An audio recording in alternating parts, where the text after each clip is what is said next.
Hi. Well, I'm going to give you my take on the Oedipus Rex plot analysis. So if you look back at the plot diagram that I included for you in all the resources about Oedipus, you can see a logical progression of how everything happened. We're going to take this apart a little bit at a time. So the exposition and the inciting incident, sometimes these give people trouble. Everybody knows a lot of the things that happened earlier in Oedipus's life would be considered exposition.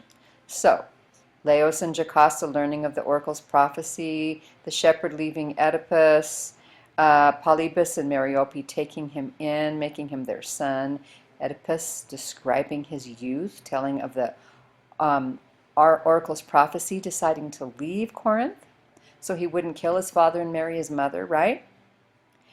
And then Oedipus killing Laos, coming to Thebes, solving the riddle of the Sphinx, and marrying Jocasta. And then the plague begins. Those are all things that happen before the opening of the play. Okay?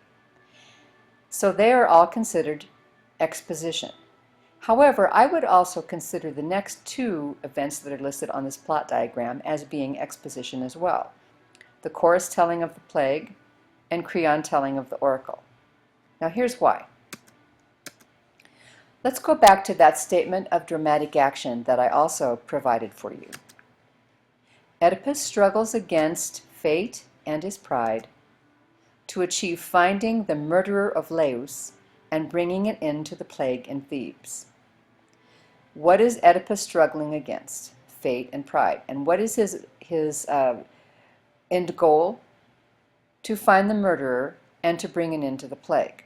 So if that's our statement of dramatic action, then the inciting incident is what has to set all of that in motion.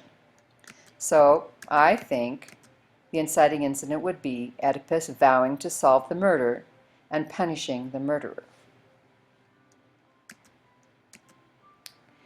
Another thing that gives students problems often is this question.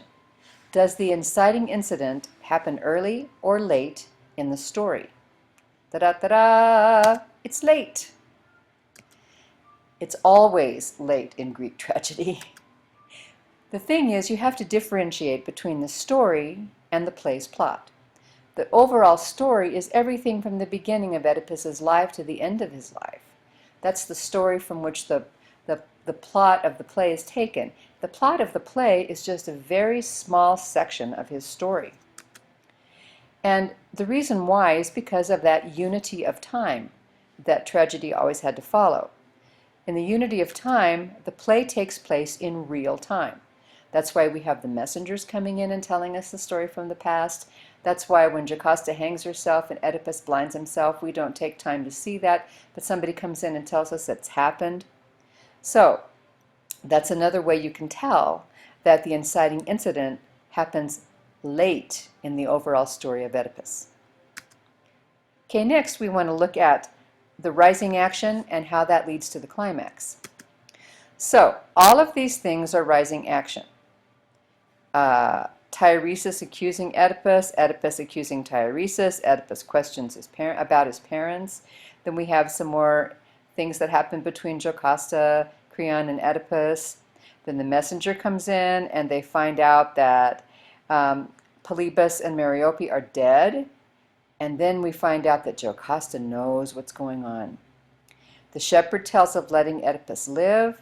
Oedipus finally sees what's happening. And then this all leads to the climax of Jocasta hanging herself and Oedipus blinding himself. That's the point at which all of the action of the play has led up to. The denouement then is not very long. It happens at the very end. Creon becomes king. Oedipus says goodbye to his children and leaves.